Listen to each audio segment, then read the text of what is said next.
Hello, Mr. Lumper.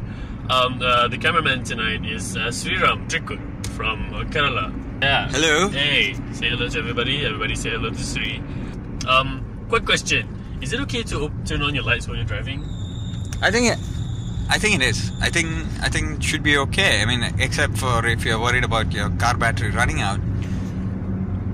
But there's other things that uses the battery. You know, I asked this only because I remember my mom or my dad telling me that it's illegal to do this. But I also would believe it if they just told me that, so I wouldn't mess around with the light because I was like a kid.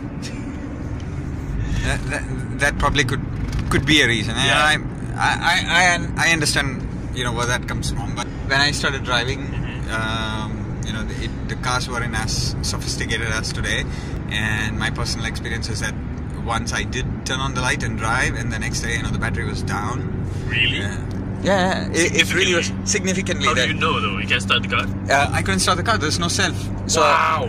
Yeah. So maybe this will ruin my car's chances of starting next morning.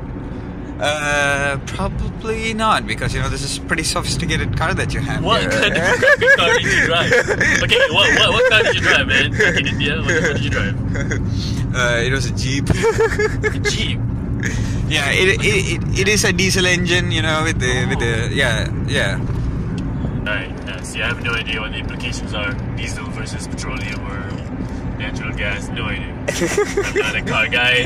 I went to a toll booth and they gave me a free touch and go card. Do you need one? No, I don't use touch and go because I do have a two-wheeler, but two-wheelers don't have to pay parking or tolls. So right, I thought your bike was like accident or something.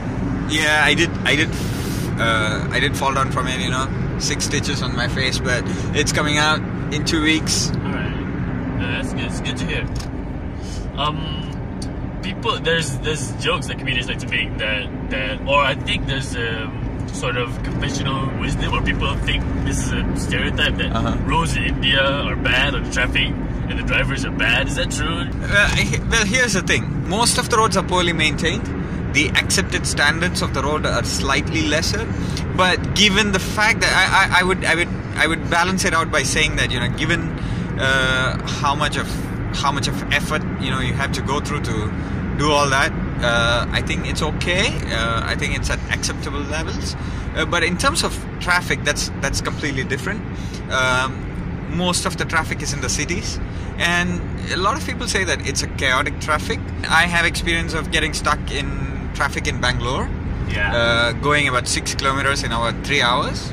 Wow. That has happened. 3 hours. I'm not kidding. But the fact is also that when it rains, it gets flooded. So things like that happen. And if you also look at it from the perspective that there are far too many people, especially in cities, I think there is a problem of overpopulation, which is also the major concern here. Public transport is not up to the mark as much as everybody would like, especially in terms of, say, light rail transport, like what they have in KL. I've seen, those scenes like, Darjeeling Express or whatever, where people are walking on top of the trains. Is that a thing? Okay, so officially it's illegal. Yeah. Recently when they were shooting Skyfall, there was a train scene in Skyfall, which they wanted to shoot in India, but they wouldn't do it because it would hurt the image and give people. It's true. You can Google this. This. But the fact though is that if you ever try to travel on a weekend between cities in a train, you know that it's impossible to get the tickets because it's always full. Sometimes you gotta jump on the train. Exactly. Sometimes you just get so desperate that you look at the train and you think that this is my ticket home. I just want to go home right now. I've been stranded from home before as well. I've never had the chance to jump on the train. If I could, I would. So I get it.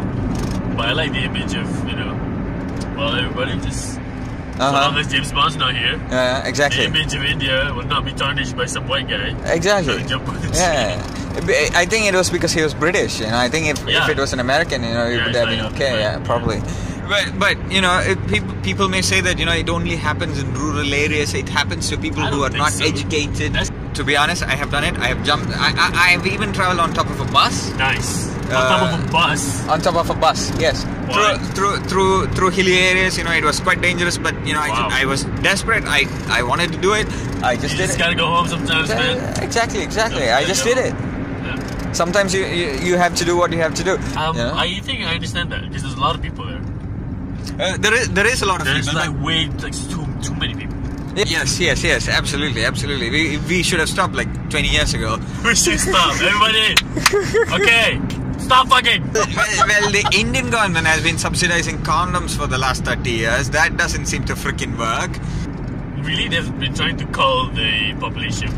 Not just the population, you know, STDs, you know, whatnot. Yeah, anything that's communicable. Yes, population has been a problem. Of course, you know, we didn't go as extreme as China and say that you can only have one child. Yeah, but they didn't say that, you know, you absolutely have to stop.